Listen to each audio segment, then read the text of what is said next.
সেইটাই আমি আগে। আচ্ছা, আপনারা সকলেই জানেন যে আইটিএস বলতে আমরা যা বুঝি, আমি শুধু দুটোর কথা আলোচনা করব, কারণ আপনি অসংখ্য আছে এবং আপনারা শুনেওছেন। জ্যোতিষ শাস্ত্র, এখন এই জ্যোতিষ শাস্ত্রের কথা আমি কেন বলবো, আপনারা অনেকটাই জানেন যে যে কেউ উইকিপিডিয়ায় গিয়ে অ্যাস্ট্রোলজি, বেশি দূর যেতে হবে না, অ্যাস্ট্রোলজি আর সায়েন্স এই দিয়ে সার্চ মারুন, আপনি পেয়ে যাবেন যে পৃথিবীর বহু জায়গায় জ্যোতিষীদের পরীক্ষা করা হয়েছে। এবং ওই আর্টিকেলটা পড়লে আপনারা জানতে পারবেন যে সব জায়গায় জ্যোতিষীরা ডাহা ফেলে। এটা কিন্তু আমি অন্যান্য যুক্তি বিজ্ঞান অবৈজ্ঞানিক তারা ফেল করেছে, তারা যেটা বলতে চায় সেটা ভুল বলছে। এবং আমাদের নার্লিকারও করেছেন। আপনারা জানেন প্রকৃতি যারা নিয়মিত পড়েন, কয়েক বছর আগে হয়তো প্রকৃতিতে নার্লিকারের আর্টিকেল বেরিয়েছিল, লম্বা আর্টিকেল। তাতে তিনি ভারতবর্ষে কি কি পরীক্ষা করেছেন এবং সেখানে জ্যোতিষীরা কেন ফেল সেটা ছিল। কিন্তু এইটাই কি শুধু জ্যোতিষের? এই রোগ কিন্তু সমাজের অন্যান্য স্তরেও ধীরে ধীরে ছড়াচ্ছে। এবং সেই জন্যই আমি আপনাদের একটা সাম্প্রতিক কথা বলছি। সেটা হচ্ছে একটা অদ্ভুত ব্যাপার। এলাহাবাদ হাইকোর্টে একটা কেস এসেছিল যেখানে একজন পুরুষ একজন মহিলাকে বিবাহের প্রতিশ্রুতি দিয়ে সেই মহিলার সঙ্গে অবৈধ সম্পর্ক পাতায়, এবং সেই মামলা এলাহাবাদ হাইকোর্টে যায়। ধরুন সাব ডিভিশন কোর্টে নয়, এলাহাবাদ হাইকোর্টে। এবং সেখানে একজন মাননীয় বিচারপতি কি করলেন, তিনি শুনলেন যে সেই দোষী সে বলছে যে আসলে স্যার মেয়েটার তো মাঙ্গলিক আছে, সেই জন্যই আমি ওকে বিয়ে করতে পারতাম না, নয়তো তো আমি করেই ফেলতাম। এবং আশ্চর্যের কথা যে সেই হাইকোর্টের জাজ তিনি সেটা পাঠালেন কোথায়? লখনৌ বিশ্ববিদ্যালয়ে তাদের অ্যাস্ট্রোলজি ডিপার্টমেন্টে। তারা সেই মহিলার কোষ্ঠী বিচার করে নির্ণয় করবে যে সে সত্যি বাঙ্গলিক কিনা। তা আমি তো বুঝতে পারি না যে প্রতিশ্রুতি ভঙ্গের একটা ফৌজদারি মামলা সেখানে জ্যোতিষ শাস্ত্র কিভাবে আসে। আসলে সমাজে যখন একটা কুরোগ ধরে তখন সেটা এইভাবে বিভিন্ন স্তরে ছড়িয়ে পড়ে। সৌভাগ্যবশত ভারতের প্রধান বিচারপতি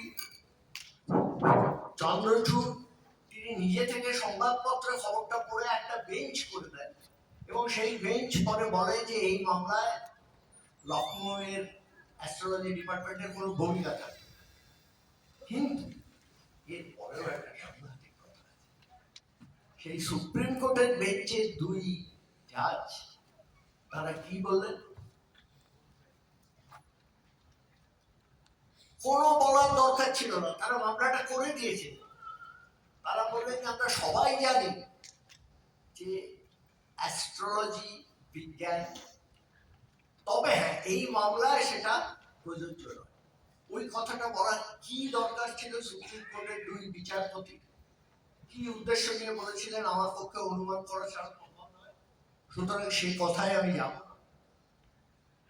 কিন্তু জ্যোতিষ শাস্ত্র নিয়ে যে নানা রকম অবৈধ ব্যবসা চলে এটা তো আমরা জানি। এবারে বিশেষ করে যারা কম বয়স্ক তাদের আমি মনে করিয়ে দেবো যে এটা কিন্তু হিন্দুত্ববাদীদের আজকের চেষ্টা নয়, বহুদিন ধরে এই চেষ্টা চলে আসছে। এবং প্রথম 5 বছরের হিন্দুত্ববাদী সরকার যখন হয় বাজপেয়ীর আমলে, তখন মুরলী মনোহর যোশীর চেষ্টায় কিন্তু ব্যাচেলার্স ডিগ্রি ইন অ্যাস্ট্রোলজি ইউজিসিতে ঢুকে যায়। তারপরে অহিন্দুত্ববাদী সরকার এসছে, বহু রকম, কেউ কোনোদিন এটার প্রতিবাদ করেনি। এবং সব থেকে বড় কথা যে এটা যদি তখন ঢোকানো হয়েছিল তার তো একটা মূল্যায়ন থাকবে। এই সরকার কি তার মূল্যায়ন করেছেন যখন অ্যাস্ট্রোলজি ঢোকালেন? যে আগের মানে অ্যাস্ট্রোলজি ঢোকাবার ফলে সুফল বা বিফল কি হয়েছে? কিছু। তখন ঢুকিয়েছিলেন, পরে অন্য রাজনীতি প্রাধান্য পায়, এখন আবার হাতে ক্ষমতা পেয়েছেন, আবার অ্যাস্ট্রোলজি।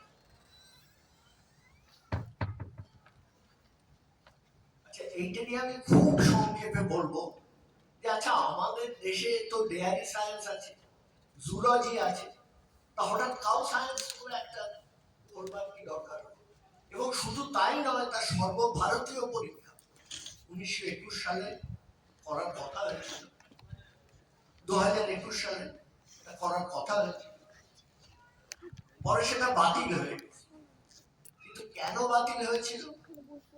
আমাদের দেশে সম্ভবত গদি মিডিয়া ছাড়া সমস্ত মিডিয়ার সমালোচনা করেছিল এবং প্রচন্ড ব্যঙ্গাত্মক লেখা লিখেছিল নিউ ইয়র্ক টাইমস বিখ্যাত পত্রিকা। তার হেডলাইন ছিল যে are Indian cows more powerful than cows in other country. এবং সত্যিই তো আমাদের যারা পরম জ্ঞানী দিলীপ ঘোষ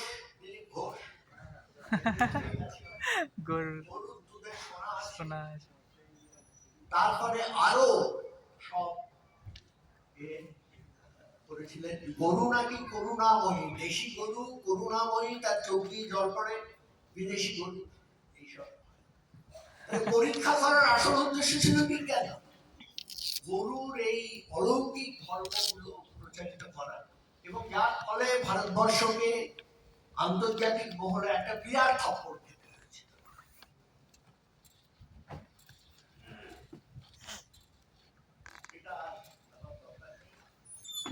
বিমান বিদ্যাও শেখাচ্ছে, বাজারে চলে এসছে ভারতীয় জ্ঞান ধারা, একটা কোর্স 3 মাসে করতে অনলাইন, তাও 6,000 টাকা দিতে হবে, ইত্যাদি ইত্যাদি চলছে। এখন আর এটা শুধু সরকারের হাতে নেই, খেলোয়াড়রা বাজারে নেমে পড়ছে। এবারে আমি একটু অন্যদিকে যাই, এই প্রসঙ্গটা তুললেই আমার প্রদীপ ব্যানার্জির একটা কথা মনে পড়ে যায়। প্রদীপ ব্যানার্জি অবশ্যই ফুটবলার ছিলেন, কিন্তু ভারতীয় ফুটবলের দুর্দশার কথা তাকে জিজ্ঞেস করাতে তিনি বলেছিলেন, আরে আমায় দেওয়া হচ্ছে ডাঁটা চচ্চড়ির মাল মশলা, আমি কি তাই দিয়ে বিরিয়ানি রাঁধতে পারি? এবং কিন্তু ঠিক একই কাজ করছে, তারা সাধারণ বিরিয়ানি বানাবে, তারা নাগপুরি বিরিয়ানি বানাবে, তাদের মশলাটাকে কেন আমি টাটা চচ্চড়ি বলছি তারা নিজেরাই স্বীকার করছে। এটা আপনারা যারা ব্রেক থ্রু বিভিন্ন অনুষ্ঠানে প্রোগ্রামে যোগ দেন, মার্চ ফর সায়েন্সে যোগ দেন, সবাই জানেন এটা বর্তমান কেন্দ্রীয় সরকারের নেতৃত্বে সহজে লেখা, যে 1968 সালে, আমার তখন এক মাথায় চুল, কলেজে 3rd ইয়ারে পড়ি, সেই সময় কোঠারি কমিশন বলেছিল যে অন্তত জিডিপির 6% শিক্ষায় রাখতে। তারপর 86 নীতিতেও একই কথা বলা হয়েছে। 86 নীতির একটা ডিভিশন হয়েছিল 93 সালে, তাও বলা হয়েছে কি চল। এটার জন্য কিন্তু শুধু বর্তমান সরকারকে দোষ দেওয়া যায় না, এর ভেতরে বহু। প্রকৃতপক্ষে বলতে গেলে আজকে সেই আলোচনায় যাওয়ার সময় নেই, স্বাধীনতার পর থেকেই শিক্ষার পেছনে যতটা করা উচিত ছিল কোনোদিনই হয়, কিন্তু তাই বলে এরা যে খুব একটা কিছু করেছে তা তো নয়। ওই 4.43% যেটা বর্তমান বৃদ্ধি, সেইটা হাতে নিয়ে তারা কি করছে সেইটা একটু দেখতে হবে। তা এরা তাদের নতুন শিক্ষানীতির অনেক মশলা আছে। প্রথমটাই হচ্ছে 4 বছরের স্নাতক ডিগ্রি। আচ্ছা কেন 4 বছর, 5 নয় কেন? দিনটা খারাপ কিসে ছিল এ নিয়ে কোথাও কোনো আলোচনা নেই। কিন্তু তার আগে আমি একটা সামান্য কথা বলবো, সেটা হচ্ছে যে এরা শুধু যে বিরিয়ানিটা পরিবেশন করছে তাই নয়, এর আগে একটা সাহেবী কায়দা আছে, অ্যাপেটাইজার একটা দেওয়া, এবং সেটা তারা পরিবেশন করেছিলেন। সেটার নাম হচ্ছে চয়েস বেসড ক্রেডিট সিস্টেম। এখন দেখুন, চয়েস বেসড ক্রেডিট সিস্টেম এটা খুব ভালো কথা, সেমিস্টার সিস্টেম। অনেকেই বলেন যে এটা 180 দিনের ক্লাস যে বছরে হওয়ার কথা, এটা অন্তত সাধারণ কলেজে অধিকাংশ ক্ষেত্রেই হয় না। কিন্তু আরেকটা কথা তো বোঝাই যায় যে যদি অতিরিক্ত কোর্স ঢোকানো হয়, মাল্টিডিসিপ্লিনারি করা হয়, অধ্যাপক লাগবে, ক্লাসরুম লাগবে, তার খরচ আছে। কি সেন্ট্রাল গভর্নমেন্ট, কি স্টেট গভর্নমেন্ট, কেউ একটা পয়সা ধরায়নি।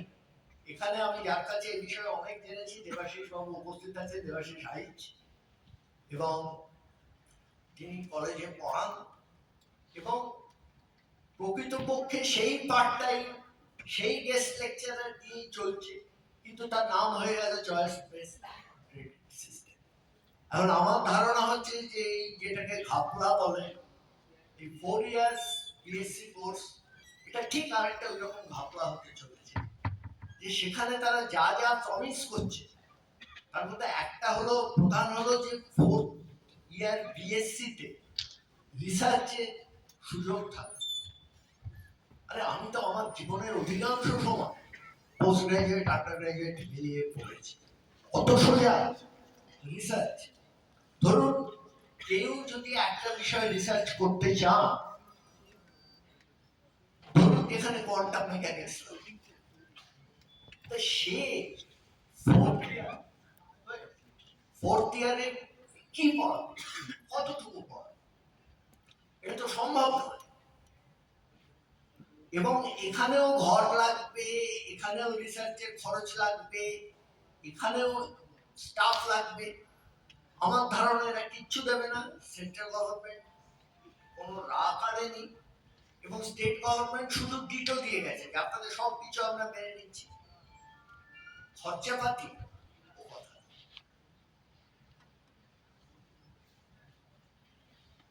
তাহলে এখন প্রশ্ন উঠবে টাকাটা কি আসবে। এখন দেখুন একটা সরকার যদি বলে, ধরুন আমি কথার কথা বলছি, যে যারা অতি ধনী, এটা ডিফাইন করা যায়, অতি ধনীদের ওপর বর্তমান এডুকেশন সিস্টেম থেকে বেশি টাকা, সেরকম কিচ্ছু তারা বলেননি, সেটা বললে একটা মিনিংফুল হতো। কেউ যদি বলে যে ধরুন ডিফেন্স বাজেট, তার থেকে একটা সামান্য অংশ কেটে নিয়ে আমরা, সেটার একটা অর্থ হয়। তারা কি বললেন,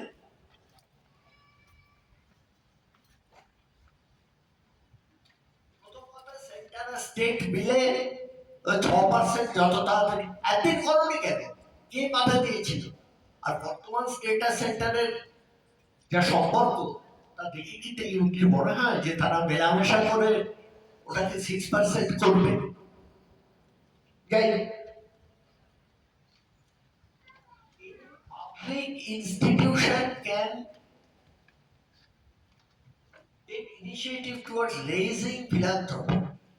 দেখুন বন্ধু, আমি জানি, আপনারা জানি, বহু গুণী ব্যক্তি, বহু দয়ালু ব্যক্তি ডোনেশন দিয়েছে, এটা ঘটনা, কিন্তু সেটা টোটালের কত পার্সেন্ট হবে?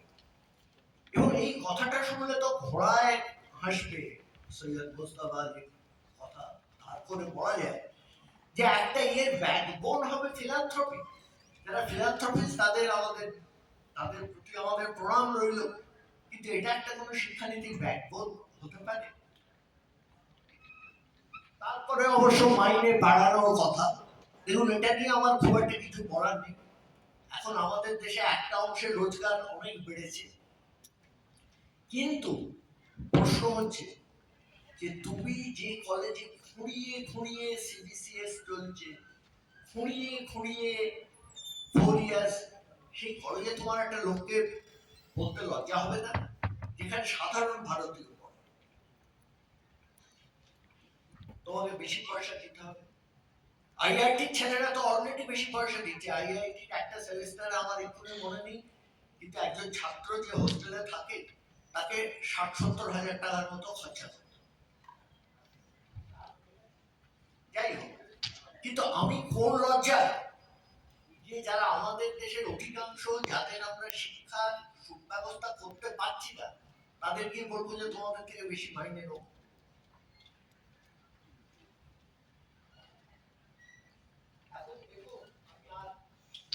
বেশি কথা বাড়াতে চাইছি না, সময় প্রায় শেষ, কিন্তু এই পুরো জিনিসটা পড়ে আপনারা যদি ভেবে দেখেন এদের টাকা তোলার নীতি, এদের ইন্ডিয়ান নলেজ সিস্টেম, এই সবগুলো মিলে আবার সেই সুকুমার রায়ের একটা কথাই মনে পড়ে, চলেছে যা জুয়াছুটি নাহি তার তুলনা। এই হচ্ছে আমাদের শিক্ষা ব্যবস্থা।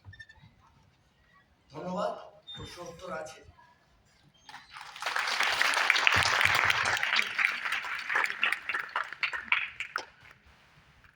এই কথা শুনে যেটা আমার মানে মনে হলো দু তিনটি জিনিস। একটা তো অবশ্যই এই যে